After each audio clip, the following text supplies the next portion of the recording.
Hannah, somebody's at the door.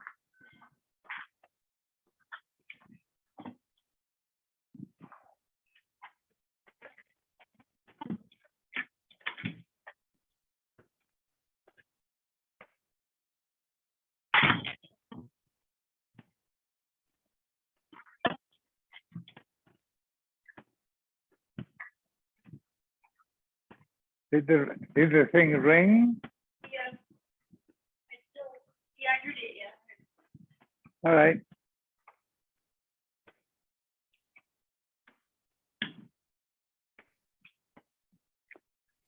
Hi, Benny. Hi, happy Hanukkah. Happy Hanukkah. How you doing? All right. Where's my book? So you had a good time in Israel? Wonderful. Oh, wonderful. Wonderful. Is this correct? I think so. Regards from Johnny and from Helene and Michael and Ilana. And who Thank else? you very Peter and much. Judy. And But Judy. Peter and Judy, you saw back home already. They're home. Yeah. When did Yeah, they they came. And Walter and Esty. We were all together for dinner one evening. Walter is still there, right? He's in flight. On his way back. Oh, okay. Pasuk is it? I'm waiting for Ernie. I think we're up to chapter 21, 8. 8 or 6. One of them. Okay, 8. I think it's 8, but you know, you may be right.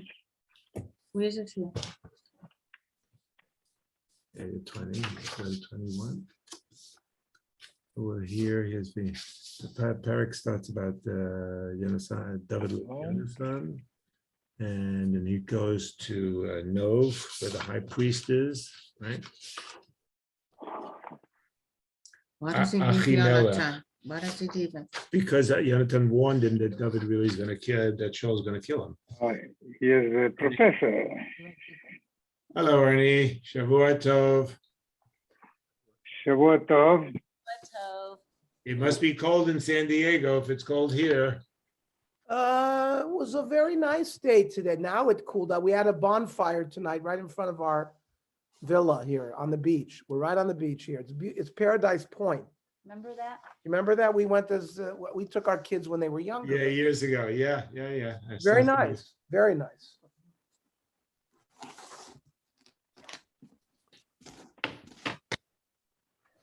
Okay. Welcome back from Israel. Welcome back. Yeah. Thank you. We had a wonderful time. Wonderful. Hi, Mario. Say hi, Tim. Hi, Tammy. Hi, how are you? Baruch Hashem. Thank God. So you had a nice time? Wonderful. Nice. It was just so nice. I know. I know. We got lucky. It was the right week just before they I know, closed you down. got lucky. You got very lucky. Yeah.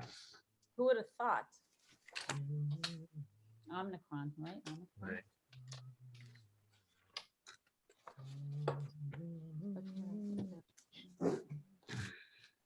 Just get my bearings here. We left off on Perek Chaf Aleph. Pasuk Chet. Mario, you're right. Mm-hmm. Okay. What pasuk? What pasuk? Which pasuk? Perek Chaf Aleph Pasuk Chet. It's a very exciting 21-8.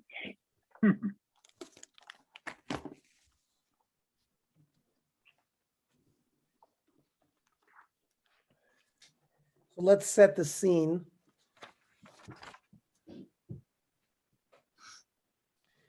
David HaMelech, in escaping from Shaul's clutches, runs away to Nov, the city of Nov, Ira Kohanim. The Mishkan had been moved after it was destroyed by the Plishtim, where it had been in Shiloh, was moved to the city of Nov. And there would be Aliyah L'Regel to Nov on Pesach, to do the Korban Pesach there. Shavuos, Sukkos, Aliyah L'Regel, there was Korban Atomid. If someone had to bring a Korban Chatas, they would bring it there. You couldn't bring that on your private bama. So Nov Ira Kohanim was a was an important city. And David HaMelech flees there. He's hungry. He hasn't eaten in 3 days. We learned the drasha that if, the value of 2 loaves of bread, that if Yochanan would have given him when they met up in the field there, when they made up their plan, would have saved myriads of people. Because of what that happened, the city of Novi Yerusalem was destroyed by Shaul. So Yonasan had created a sin by doing that, not when he said, he escorted him, but he didn't give him any provision. Didn't give him any provisions. And hello, Ellen. Hi. Porto. Shavuot, Hello. Ellen. We're on Shmuel Aleph, Perek Chaf Aleph, Pasuk Chet. We just were saying that we left off in the city of Novi Kohanim. David HaMelech has fled there because he was starving, and the Kohen Gadol had to give him from the Lechem Aponim. There was a whole debate. What did he have to give him? Truma versus regular Lachmei Toda, which is breads that go along with the Korban Toda, versus the Lechem Aponim that's brought from week to week. Either way, since there was a life-threatening issue, they fed him Lechem Aponim. But we're now introduced to an important character in all of Jewish history. V'sham ish me'avdei Shaul bayamahu ne'etzar lifnei Hashem. There was one of the servants of Shaul had come there days before. Some of the Meforshim say he had come to be offering korbanos with other people, and his friends had left, and he stayed to daven, or maybe to offer other korbanos. That's the concept of the word ne'etzar. Ne'etzar means he tarried, he delayed, he stayed, like the word atzeret, shmini atzeret. Hashem says to us, stay with me a little longer. Right? Sukkot is a holiday of all the various nations. We offer korbanos for them. And then Shmini Atzeres is just for me, us, and Klal Yisrael. And Doeg. so there's a concept of Atzeres. Who was doing? Ushmo Doeg ha'adomi, Doeg the Edomite, Abir haroim asher l'shol. Doeg is the head of the Sanhedrin. shepherds of Klal Yisrael. There is, Rashi learns, Otzerat Smo lifnei ol moed lasok b'Torah. Because we're going to see Doeg was the Av Bezdin. Doeg is not anybody. Doeg is the biggest Talmid Chacham in Klal Yisrael. He's the head of the Bezdin. And therefore, the Sanhedrin has to always be near the Mizbeach. So when they built the Beis HaMikdash, the office that the Sanhedrin was in was called the Lishkas HaGozis. So the Sanhedrin, when we say Ki Mitzion Teitzei Torah, Udvar Shem Yerushalayim, it refers to the din that the Sanhedrin, the seat of Torah law, had to be in the Beis HaMikdash. So some say that that's why Doeg hung out in the Novi Kohanim, because as the Av Bezdin, he had to be near the Mizbeach.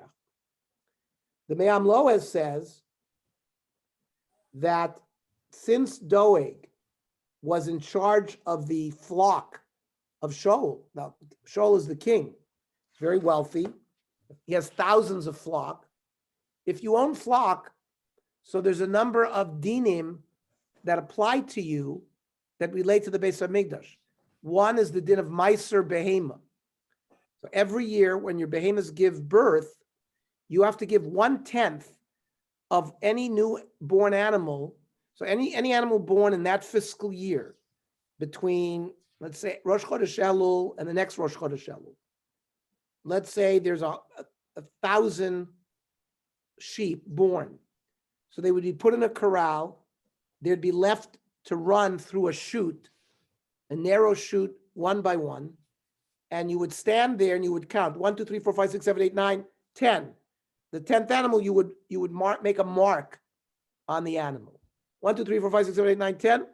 So if you had 1,000 animals, you would have to designate 100 as Meiser Behema. Those animals had to be offered to the Beis HaMikdash as a korban. It was a korban shlamim, which means you could eat from it, but that's the din of Meiser Behema. Then any animal which was a Bechor, a firstborn animal, so if it was unblemished, you had to give it to the Kohen. A Bechor was given to the Kohen, and if it was unblemished, the Kohen had to bring it to the base of Mikdash and offer it as a Korban Bechor. If it got a mum, if it got a blemish that rendered it disqualified from a Korban, then it became Chulin, and the Kohen could slaughter it as Chulin meat. There's a big difference between if you slaughter it as a Shlomim or if you slaughter it as a personal asset as Chulin. In terms of value, a Korban Shlomim has to be eaten within 2 days, 1 night and 2 days.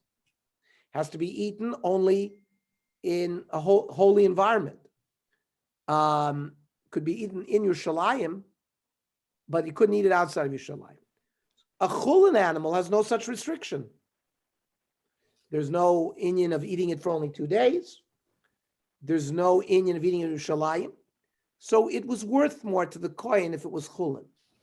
That's just a side din. Therefore, a Kohen himself could not adjudicate whether this mum is a mum that disqualifies the korban, because Kohanim were suspected of self-enrichment, that they would say, oh, it has a mum, so therefore it's chulin, and they don't have to bring it as a korban.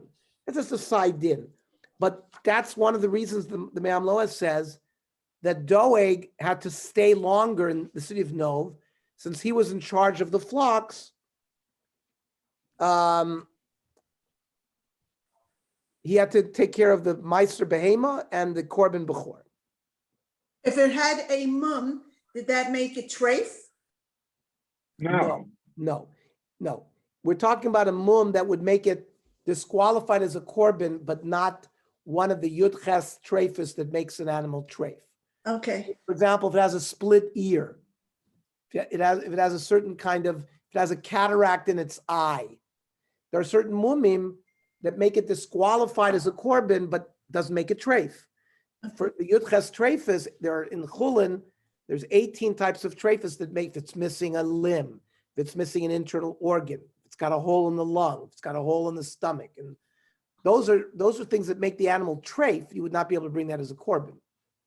Okay. Now, the Kohanim had their dialogue with David HaMelech, and they were not worried that Doeg was there. We're going to see in a minute, Doeg overheard this conversation, and he's going to say Lashon Hara to Shaul, which is going to lead to the destruction of Novi Kohanim. And the Kohanim and the Kohen Gadol Achituv, who dealt with David HaMelech, wasn't careful in terms of what he said, because this is Doeg, this is the Av Beis Din.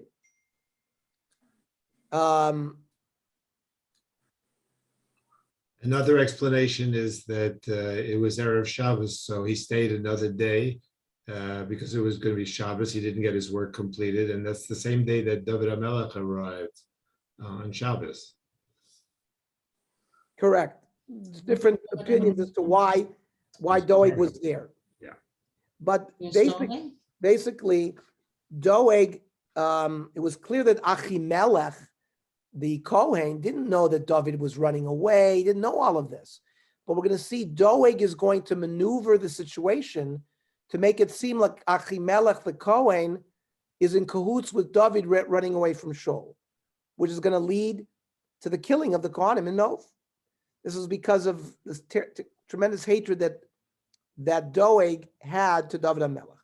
Excuse me, Ernie. I mean, you're talking about like an Av Beis Din, the head of the Sanhedrin. Is there any other example of there being someone who's so consumed by jealousy or doing evil who was an Av Beis Din? You would think that that person is above that kind of personal animosity. Okay, so first of all, good question. So first of all, we have the Yochanan Kohen Gadol, who was Kohen Gadol for 80 years, was at Stuki, and led to tremendous. You have Menashe, the king Melech from the house of David, where for 55 years there was an idol in the Beis Hamikdash. But though both of those assumed office because of their genealogy, Okay, then you have not because he was the greatest Talmud Chacham. Okay, then you have Acher, Elisha ben Avuya, who was the Rebbe of Reb Meir, Mayor. right? Who went off the derech.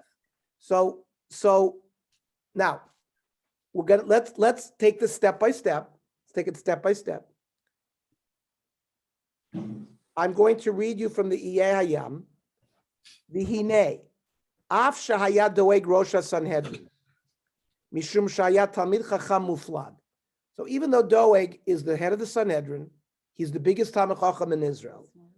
V'haya Gadol Hador Batorah. He is Rav Moshe Feinstein of that generation. Ikomakom, Omru Alav Chazal, the Yalkut Shimoni says, Vatisabriti alai picha. I'm going to make a covenant with your mouth. Om Rabami, ein Torosa shel Doeg elam min asafa v'lachutz. Doeg's Torah was from his lips outwards. No. It means he didn't represent Tocho Kibaro. Chazal talk about a person, the way he is on the outside is the way he's supposed to be on the inside. And Doeg was not like that. Hainu, shelo haya pnim shelo nishpa mitoroso klum. All of the Torah that he had did not influence him at all in terms of the way he conducted his life. We're going to see all the various terrible things that Doeg did. The Chassam Sofer says,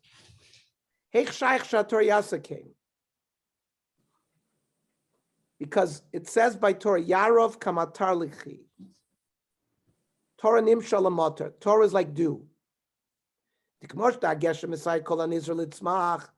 Just like rain causes all plant life to grow, so Torah helps people to grow.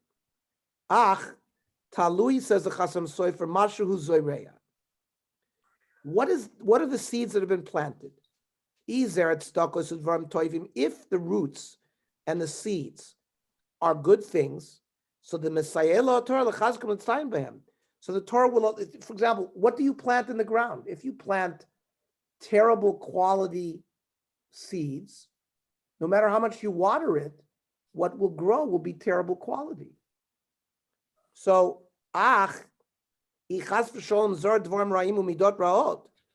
if what's planted in the person are bad roots, bad seeds, bad midos, we're going to see soon, Doeg is one of the four individuals.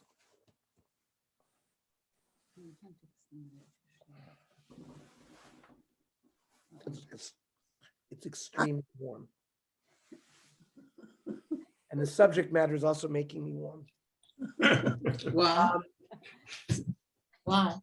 The Perek Chelek, the 11th Perek of Perek Sanhedrin is going to teach us who are the people she'ein lo chelek le'olam haba.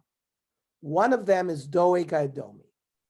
So there's not many, there's only 4 people in the history of the Jewish people. Right. We're going to see 3 Malachim and 4 Hedyotos, and Doeg is one of them. Ernie, can I just ask you a question? Was Yeah. there a system, or do you see in the Gemara a system where the Roj Bezdin could be removed or impeached for things that inappropriate for the office in which he held? Yes, so there's a concept, of course, of Zakein Mamre. If one of the Talmidei Chachamim, for example, all of the Beis Din voted one way, and he doesn't hold of that, and he publicly goes against that, so he can be removed. Not only that, he can be killed. Could be Zakein Mamre can be, he could be executed. Mm-hmm. So there is methods of impeachment of a chacham who goes off the derech. Would you say that Doeg had like an intellectual approach to Torah rather than it being like ingrained in him? I think a lot of it is midos, the way the Chassam Sofer said, that it's his midos ra'os that brought his downfall. That on an intellectual basis, he was good, but he had terrible midos, primarily kina. He was jealous of David HaMelech. So kina taiva v'kavod moitziyim es adam in oilam. So he was jealous of, Why was he jealous? because he saw what had happened to David. He was elevated from the people. Maybe he wanted to have the opportunity to marry Shaul's daughter. Why are people jealous? They have something that they don't have. Remember, the machlokas that we had before about whether David was allowed to marry Rus, Doeg was of the opinion that he was not allowed to marry Rus. So he legitimately felt that David didn't have a right to be the Melech HaYisrael. You don't mean Rus, you mean Bathsheba? No, we're talking about Rus HaMoaviyah. Oh, okay, you're going back. As Moaviv v'lo Moavis, correct. That, remember, we learned all that sugya already. Right. And Doeg was of the camp that held that he was not allowed to marry Klal Yisrael. That even, it's not just a male Moabite, but even a female Moabite, if you're a product of that, you are ostracized from being able to marry into Klal Yisrael. It says, Amoniu Moavi lo yavo b'kal Hashem. David was a great-grandchild of Rus HaMoaviyah. So there was a debate, are you allowed to marry the family into that family? So eventually, remember, we learned that Shmuel, from the basin of Shmuel Ramosi, they learned Moavi v'lo Moavit. The prohibition is only marrying a male Moabite, but a female Moabite is not restricted. And that's the Psak Halacha. But Doeg was on the other camp, that we said there was a whole debate. So Doeg is part of that camp that did not want him to be king. Was he upset that they went against his psak? Right. First of all, they haven't gone against the psak. Shaul is still alive. Shaul is still the Melech. David HaMelech has not been appointed king yet. It's going to be 7.5 years before David is king over all of Klal Yisrael. We're going to see that's Shmuel Aleph and Shmuel Beis. Later on, after when David HaMelech, there was still a debate throughout David HaMelech's life, and was rejected by many people in Klal Yisrael. We're going to learn, God willing, we get there, Malachim. We learn that Haftorah in Parshas Vayechi. David gives Shlomo HaMelech instructions of what to do after his death. One of the instructions is, make sure you kill Doeg HaEdomi. It reminds me of, you're going to laugh, Mario Puzo and The Godfather. If you remember, the 5 families end up killing Sonny Corleone on the causeway. And Mario, the Godfather, Marlon Brando, arranges a meeting, and he swears on his children's life that he's not the one to break the peace. So he does not take revenge. But the trick was his son, Michael Corleone, is the one who takes revenge. The same thing happens with David. Mario Puzo is not a non-read person. He read the Bible too.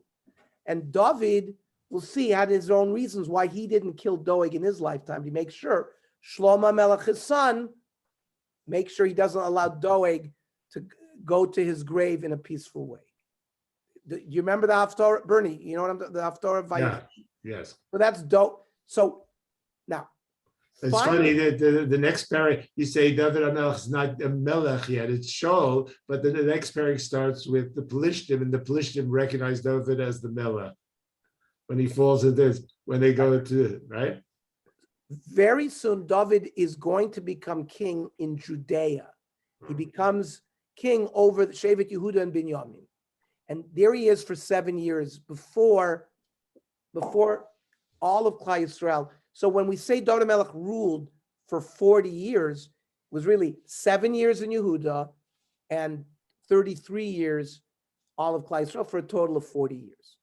Became king when he was 30, was 37, and then 33 years until he died. Now, Shouldn't have Ellen been- asked a question about the legitimacy of David HaMelech. So now this is in the reign of Shlomo HaMelech. And in the 4th year of his reign, Shlomo HaMelech builds the Beis HaMikdash. And then remember the Aron, we've tracked the journey of the Mishkan versus the Aron. The Aron has been in Kiryat Ye'arim from the year 20 for 37 years. Excuse me, for 20 years from when it was taken captive. Then the Mishkan was there for 13 years in Nov. Now it's going to move to Givon. Then David's going to be king for 7 years. So that brings us to year 20. 13 plus 7. When David becomes ruler of all Klal Yisrael, he makes his palace in Yerushalayim. And the first thing he does is he brings the Aron from Kiryat Ye'arim up to Ir David in Yerushalayim. In that story, Uziah is killed. Remember, they bring the Aron, and the Aron tries to flip, and Uziah puts his hands to try to protect the Aron, and Uziah is killed. And there's a whole, we'll learn that whole parak. It's a very important parak. But it doesn't make a difference. They eventually bring the Aron, and it sits there from the year 20 for 37 years in an ohel in Ir David until 4 years into Shlomo Melech's reign, right? 20 plus 33 brings us to 53. And then 4 years in the 4th year of Shlomo Melech's reign is 57. That's why we always say the Mishkan was in Nov for 13 years and Givon for 44. 13 plus 44 is 57. So these are important dates and times that really set us in this period, okay? So in the 4th year of Shlomo Melech's reign, they build the Beis HaMikdash and they build Kodesh Kodashim. And they try to bring the Aron from Ir David into the Kodesh Kodashim. And the doors will not open. Finally, Shlomo Melech says the prayer, Bavur David Avdecha al tashev pnei Mashichecha, which we say in the Atares of Simchas Torah. The doors open and the Aron is allowed to be brought in. And that was the simon to Klal Yisrael that David HaMelech is the true David, is the true Mashiach. And you see that, Ellen, there was Meranein after David HaMelech, not only throughout his lifetime, but even throughout Shlomo HaMelech's lifetime, up until this event. Because of this whole Doeg Adomi, and they said he's a Moavi, below Moavit, and everything like that. So this was not resolved until many, many, many years later. Right, got it. Now you should ask me, why is Doeg called Doeg HaEdomi, an Edomite? So first of all, He lived in Edom. Why is he referred to as Edomi? So I saw something, there were like 10 reasons that he had,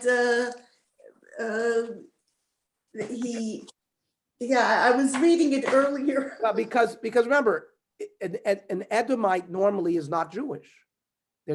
Esav was an Admoni. So when we say Esav hu Edom, and then of course Edom took on the imprimatur of Rome. And not only that, of Western civilization. And for example, we're still in Golus Romi, at Golus Edom, right? We have Bavel, Poras Umadai, right? Bavel was Nebuchadnezzar.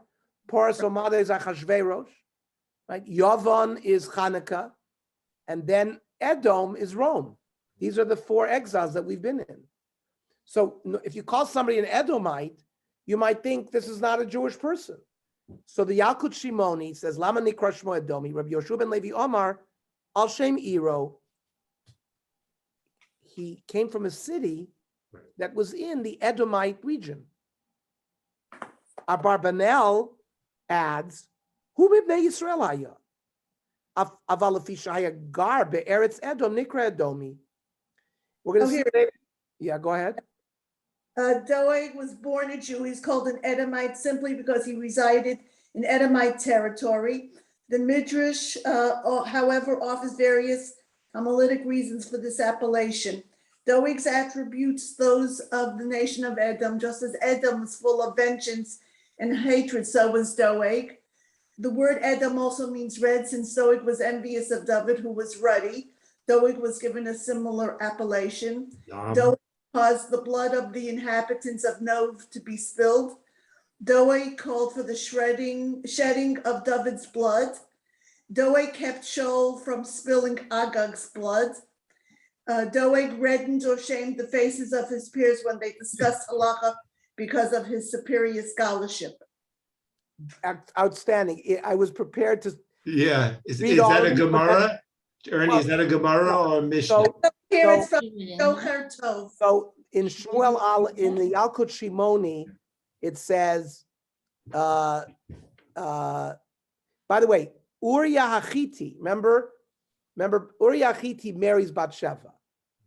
And then David sends Uriah Hachiti off to battle. And we know we'll talk about Ma'aseh Bathsheba. So Chiti is also a non-Jewish place. The Chitim were not Jews. So what do you mean Uriah Chiti? So here the Yalkut Shimoni says, L'chein Uriah Chiti. Kulam nikru al shem makomam asher garu sham. They're called by that because they lived there. Then in the same Yalkut Shimoni, Rabbi Shmuel Omer Shekona b'David shenikra Admoni. David himself, remember, was called reddish. So he was jealous of David, so he's called this Edomite as well. Then same thing, Rav Ava bar Kahana Omer shehitir dam Novi Kohanim. He cheapened the blood of Novi Kohanim. Rav Nechemia ben Oshel Rav Shmuel ben Nachmani Omer shehitir dam shel David v'ishto muteres la'acher. Later on, Michal, the wife of David, Doeg all of a sudden said that the Kiddushin was not good. Why? Because Moaviv lo Moavit. For example, if you give Kiddushin to someone who's an Eshes Ish, right? Someone who comes to an Eshes Ish and somebody gives Kiddushin. That Kiddushin is not Chal. There's no validity. Anybody who's an Erva, you try to make a Kiddushin to a Mamzer. There's no Kiddushin Chal. Same thing. If the Lo yavo mamzer b'kal Hashem, lo yavo moavi u'moavi b'kal Hashem. So he paskin that there's no kiddush. He can marry somebody else, and in fact, she married somebody else, Palti ben Laish. Now, Palti ben Laish was a tzaddik and never lived with Michal. We're gonna learn about that too. There's so much in Shmuel that appears in Talmud, probably more than any Navi. And we're going to see the Midrashim of Palti ben Laish as well. Ernie, can I just ask you, your Yalkut Shimoni that you're reading, it quotes quite a few Chazal with different opinions. Is this a Gemara that Yalkut Shimoni? So is this just Medrash that he's quoting that? Rabbi Yitzchak, Bar Kapara, we're all reading the same thing, right? I have Bar Kapara, Sha'asr Damar Shal Agag Lish. It means, it seems like going with Paskin to Shaul, you don't have to kill Agag. So let's give a little history. Where does it? I'm just asking, what's the source that the Yalkut Shimoni uses for? It's not a Gemara. No, very good question. So remember, the period of the Tanoim was the time of Bayis Sheni. Ezra HaSofer, who built Bayis Sheni with Ezra and Nehemiah. You're talking about 486 BCE. Koresh let them come back 516 BCE, 70 years after 586 BCE, but they didn't rebuild it because the Shomronim gave them a lot of trouble. So eventually Nehemiah asks, well, let me go, and the Persian king lets them go, and Ezra and Nehemiah build Bayis Sheni. So Ezra and the Anshe Knesset Sagdola have the first. Shimon HaTzadik was the last of the remnants of the Anshe Knesset. He's a Tana. So is all Mishnah. It's not a Mishnah. The Tanoim are the authors of the Mishnayos. I understand. So hang on. So let me. Sorry. So you have Hillel B'Shammai and all the Zugos and everything like that. And up until 180 CE, when Rabbi Yehuda Nasi wrote down the Mishnah, all the various Rabbanim, Rab Meir, and all of them are Tanoim. After the period of Rabbi Yehuda Nasi, after 180, we have the Amoraim, Rav Shmuel, Rav Chia, Rav Oshaya, Abaya, Rava, Rav Huna. They wrote the Gemara, the Talmud. Talmud Bavli. Rav Yochanan was an Amoira who lived in Eretz Yisrael, wrote Talmud Yerushalmi. The Talmud was edited and redacted probably at the year 400. So from the period to over a 200-year period. Then the Gemara was closed. Now, there were Tannaitic pieces of literature that didn't make it into the Mishnah. Those are the Baraisus and the Toseftas. Now, those are quoted by Talmud Bavli. Many times they'll bring a Mishnah, and then they'll bring Tanya, and they bring a Baraisa, which is also a piece of Tannaitic literature written by the Tanoi. Now, over the next 600 years, Bernie, from the year 500 to the year 1000, there were compilations made of other Tannaitic literature. For example, Breishis Rabbah, Shmos Rabbah, the Mechilta, Sifri, Sifra, all of the various. They're also, if you read Midrashim, the authors of those are Tanoim. So it was, and I'll explain why did we have that. Breishis Rabbah and these Midrashim go pasuk by pasuk. Open up a Medrash Rabbah, you'll see Breishis, the first pasuk, this pasuk Aleph, pasuk Beis, pasuk Gimel. You'll see massive amounts of midrashic literature, pasuk by pasuk. There's, remember, Torah Shabbal Peh was a corpus of knowledge transmitted orally. So there was a debate that went on. How are we going to transmit this material? Some people thought to do it pasuk by pasuk. That's how we're going to remember. This pasuk, oh, it has all these midrashim. This pasuk got all these midrashim. Other people said, no, we're going to remember it subject matter. So how did Rabbi Yehuda Nasi divide it up? He didn't do it by psukim. You have brachas, all the laws about brachas, all the laws about Shabbos, then psachim, then Yuma, then Rosh Hashanah. Talmud Bavli became the subject matter divided by subject matter. And in Masechta Psachim, you have psukim from all of the Torah. It's not chronological, it's not of that. But there was literature developed that did it by pasuk by pasuk. Eventually, what became accepted as the corpus to develop halacha for became the Talmud Bavli and Talmud Yerushalmi. But the midrashic svarim remained, and remains until eventually it was printed in Vilna, 1500. They had, but those were created later. They were codified and created later. Yalkut Shimoni is a very late collection of midrashim. I think 1100. That's like from the year 1000, 1100, 1200. Somebody gathered other midrashim and put it together. Very late. So the Yalkut Shimoni has statements of Amoraim, Tanoim. That's what Yalkut Shimoni is. So when you ask me, so chronologically, when was Yalkut Shimoni written? That's when it was written. It's not a Meforesh. It's not like Rashi or a Barbanel. No, they were people who wrote commentary. But the Yalkut Shimoni was a collection of midrashic literature, the same Midrash Rabbah, but Medrash Rabbah and Sifri and Sifar are much earlier. They were already written by Tanoim, Rabbi Yehuda, they say in the year 100, year 200. It was written at the same time that the Gemara and the Mishnah and the Gemara were written. So does that gives you a better historical view? Where does the Medrash Yalkut Shimoni come? Understood. Okay, so basically you're saying this is midrashic literature from the Tanaic period written by the Yalkut Shimoni in the year 1000 or 1100. Exactly. Understood. Okay, thank you. Exactly. Gathered and compiled. Right. Okay. Look at this. Another question. What was that, Tammy? Would you say Tammy? that I'm half asleep. I don't know. You said compiled. You Yes. You asked a question about the compilation. Yeah. What they compiled. What they compiled. That means they had other sources of midrash. It wasn't just Medrash Rabbah, and some of that is written by Amoraim, later rabbinic scholars. Yes, Ellen. would you say that Doeg was basically a machti, that he instigated other people to do terrible things? No, we're not there yet. The Chote Umachti, the paragon of Chote Umachti is going to be Yeravam ben Nevat. After the son of Shlomo Melech, Rechavam, the country is split into 10 Shvatim and 2. There Chazal described, because Yeravam ben Nevat forced the 10 Shvatim to worship Avodah Zarah. They put up idols. So he's the paragon of Chote Umachti. We'll see, Doeg Adomi is a Malshin. What got him out of the world was Lashon Hara. That's his, everyone has a claim to fame. That we're going to see Doeg's claim to fame is Lashon Hara. Now, Yesh Od B'Tanchuma, Medrash Tanchuma, another midrashic compilation, right? Parshas Ki Tetzei, Shedoeg Ba Me'amolek, Shehu Ben Edom, but V'niz Gayer, but he converted.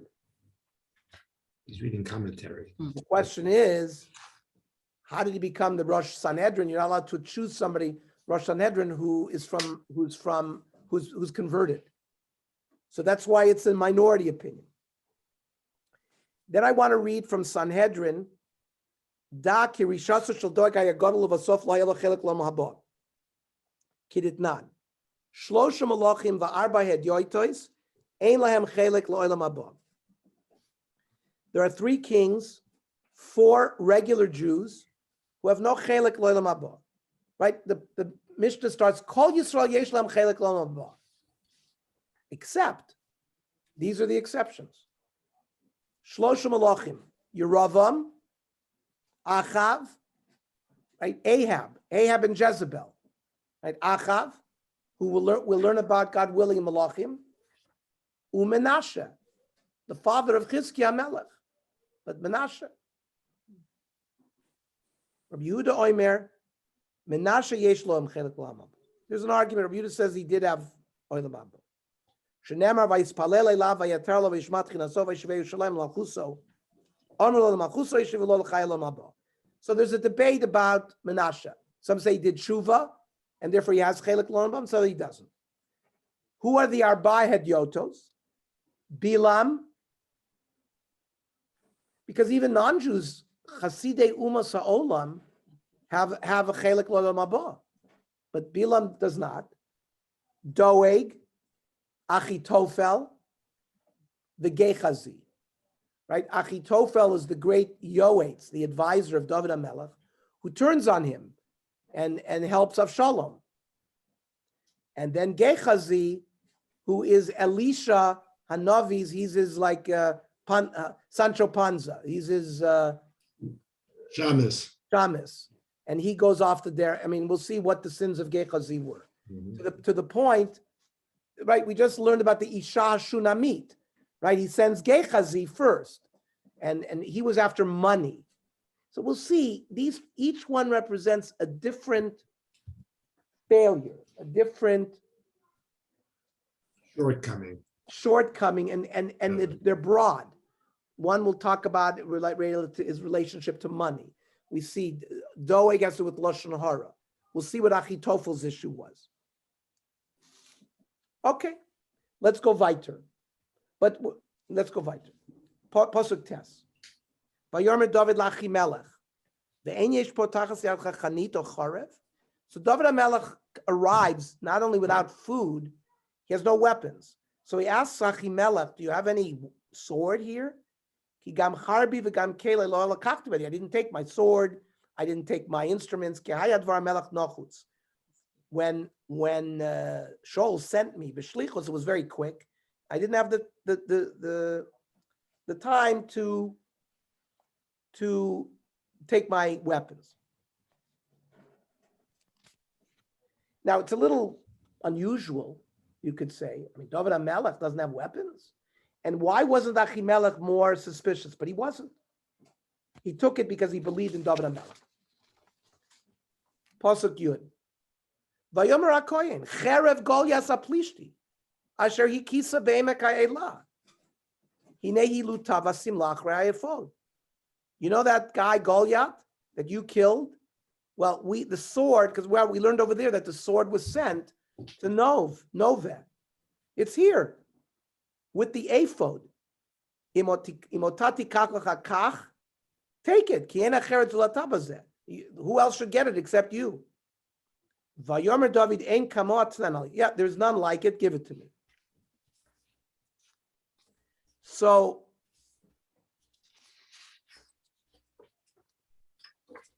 why did they wrap it up in a garment?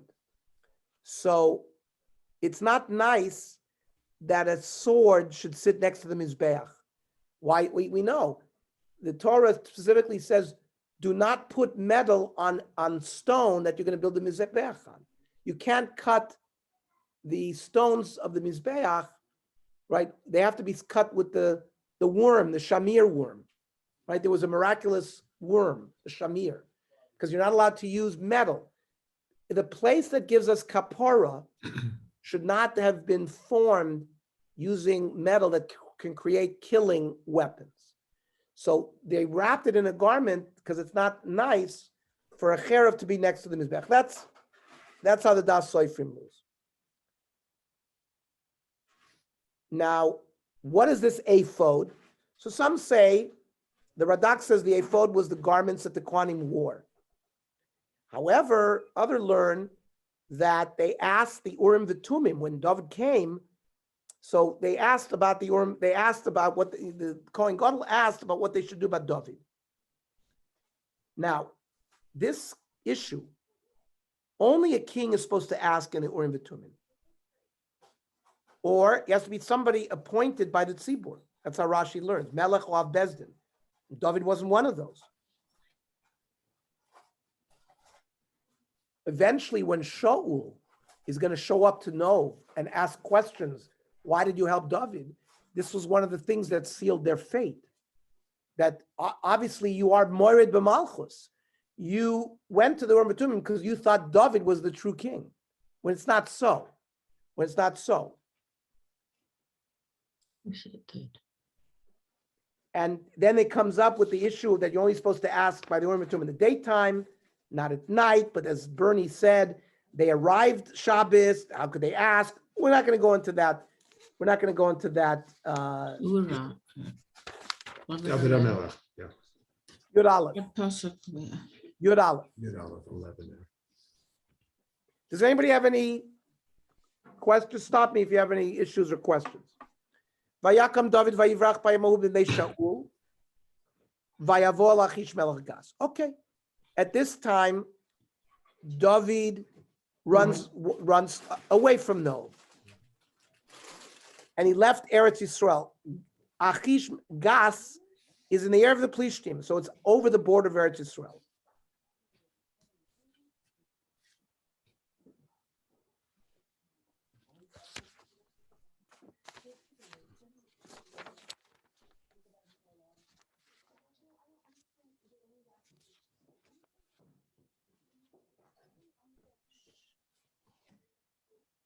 Now, why did David escape to the Plishtim?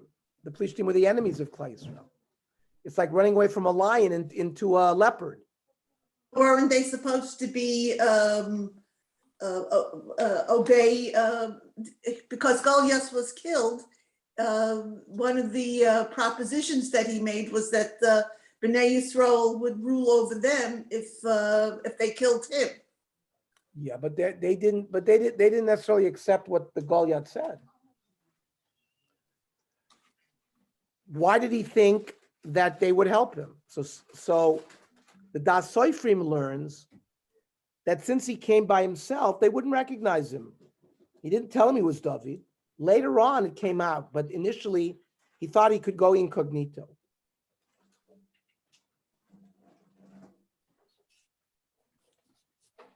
Yud Beis, Vayamru avdei Achish elav. So the servants of Achish recognized, although said David Melech Haaretz. This is the guy that they say about him that Shaul killed the thousands and David the tens of thousands. This is David HaMelech. Is it written? Yud Beis. Yud Aleph. So Yud Gimel, Vayosim David is advar ma'ela bilvavo, Vayira me'od b'nei Achish melech gas. David heard about it. And David became scared. And he davened. Some of the Tehillim that we have is from this period, where David HaMelech is praying because he's concerned about Achish Melech Gas. It's interesting. I was also seeing that about the Doeg Adomi. There's also a parak in Tehillim where he thanks God. Well, first he also I think 52 or It's Mizmor Nun Beis. yeah, Nun Beis. Mizmor Nun Beis, and we. This can one go- is Lamed Yeah. This one is about Achish. Yeah. Mizmor Nun Beis Dalet. is the one about. It says Bavod Doeg Posuk Beis Lam Natzech Maskil David Bavod Doeg Adomi Vayaged LeShaul Vayom Baba David Beit Achimelech. And you can look pasuk by pasuk the whole story. So these two parakim are really a reflection of how David felt about his experiences Exactly. in each one of these cases. Absolutely. Yeah. Absolutely. It's worth reading those. Yeah. Tehillim. So Yod Gimel, excuse me, pasuk Yud Daled. Vayishana tamo beinehem. Vayitolel biadam vayitav datot asher vayor birazukano. David HaMelech play acts as if he's insane, like a Michigan. He lets his hair grow wild. He starts drooling. He made himself like a Michigan in an attempt to escape Achish Melech Gas.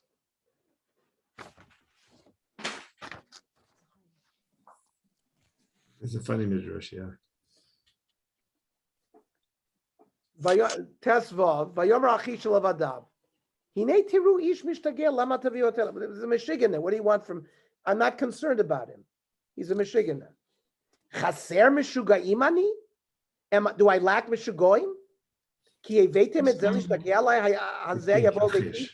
Chazal say, ishto ubito shel Achish were also Michiganer. So he said, what are you bringing me more Michiganoim? By the way, Mizmor Nun Vav, Tehillim 56, Lam Natseach, Al Yonat Elem Rechokim LeDavid Michtam Be'echoz Oto Plishtim Begat. Exactly like Bernie said, you can go pasuk by pasuk there, and you'll see it all refers to his sojourn. Another one that refers to Bathsheba. Yes, each time we get to an episode regarding where there's a Tehillim related to it, we will mention it. Let's start Perek Chav Beis, so we can say we started the new Perek. Huh? Aleph. Vayelech David Misham, Vayimalet El Me'arat Adulam, Vayishmu Echav V'chol Beit Aviv Vayardu Elav Shama. David escapes and goes to a place Adulam. Susie and I were zochet to be in Sder Adulam. We had lunch there with Rav Rimon. One of the Mizrahi trips.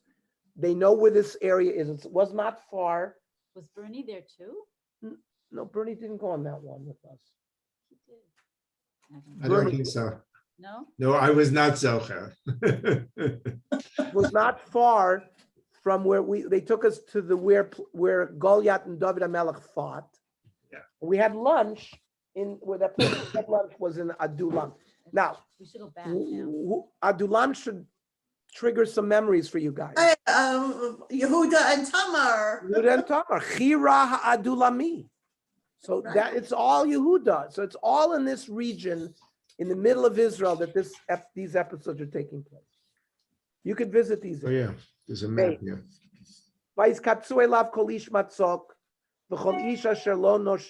So the stragglers, people who had people chasing after them, people who had creditors, v'chol ishmar nafesh, depressed people, flocked to David HaMelech. It was like he's in Sarah, so other people who were in Sarah fled to him. He didn't conduct himself like a melech. He was not haughty. He was very humble. But nobody even knew that he was, they didn't know that he's Melech. No, They didn't know that he was anointed. no, they did not. Yeah. So, but these types of people, 400 people, aggregate to him at this period of time. Where does it say they were not?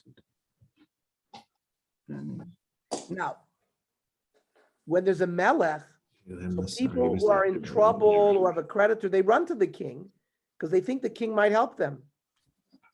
Or maybe the king will give them money. Now, Shaul is in a depressed state. He's got a ruach ra. Maybe Shaul couldn't help them. So they went to David. Maybe they thought because David now had fame. David had won battles. These are the Meforshim explaining Rav Schwab. Rav Shimon Schwab, one of our Talmidei Chachamim in our generation, explained, why he's like Ellen said, he's not the king. Why they run to him? So it's a very good shot because Shaul, the whole country knew he was paranoid. He's depressed. He's not going to help us. So David was successful. They ran to David.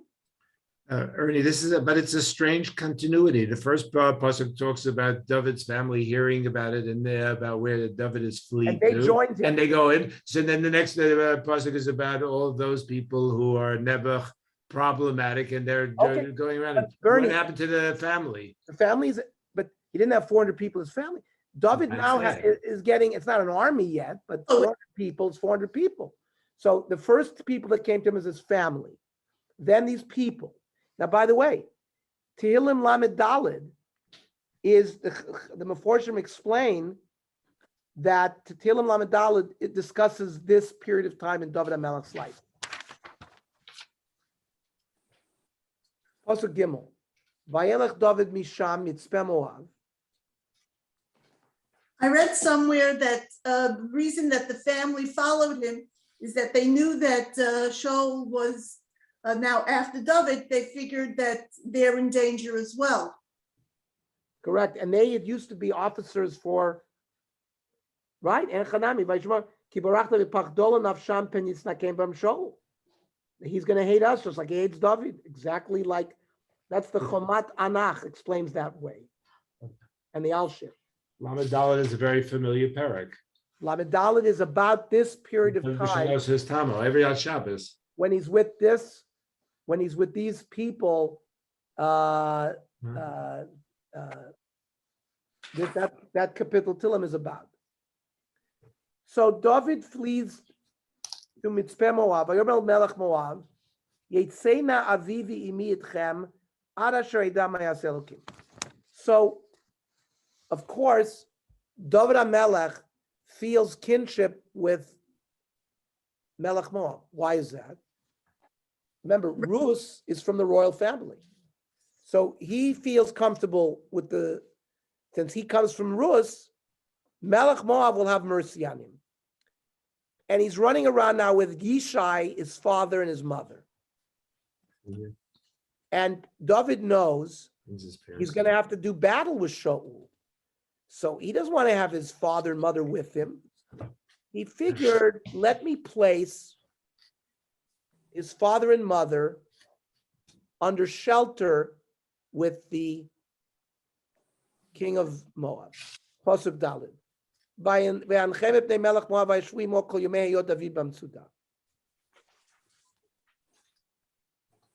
So he takes them in. However, the moment David leaves, the Melech Moab kills David's father and mother and his brothers. So all of David's family are killed by Melech Moab, except for one brother. Nachash Amoni keeps Moab. Where does it say it? Do we see this in the pasuk here as we go on, or no? Like this We're going to see it later on. We're going to see it in Pasuk K. Who's the king? Melech Moab. Here, Vayomer Gad Navi El David, Lo Teshev B'Mitzuda. Don't stay here. Lech Ubat L'Chai Eretz Yudah. Go to Eretz Yudah. Vayelech David Vayvo Yar Charet. He told him to go to Yar Charet. And he in the Judaic area, because he's from the tribe of Judea, he's going to be safer there.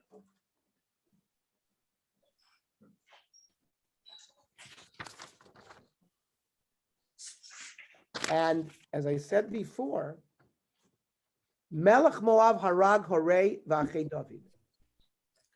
Uchshiyotze David misham lirat charat harag Melech Moab v'yivat imo.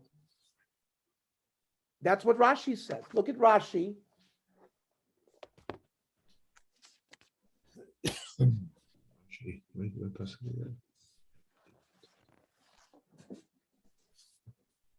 Look at Rashi. Yeah. Which Somewhere- possible? Gimel. Dalet or Gimel? Gimel. Gimel. יצא ממערת הדולם וישב איתכם. אבל איך היו הולכים עמו כי ברחו אביו עמו מפני שאול כי היה שונא אותם בני דוד והיו מתיירים שלא ירגם לפיכך הלכו על דוד. אוקיי. וישבו עמו כל ימי היות דוד במצודה סמוך למואב. They stayed with him while David was in Mitzuda near Moab. Says Rashi, וכשיצא דוד משם ליער חרת הרג מלך מואב את אביו ואת אמו ואחיו. The Moabite king killed Yishai, David's mother and his brothers. חוץ מאחד שבהם שהחיה לנחש המוני. והוא החסד שמר דוד כאשר עשה אביו ומאוד חסד. כי דאיסא במדרש רבי תנחומא.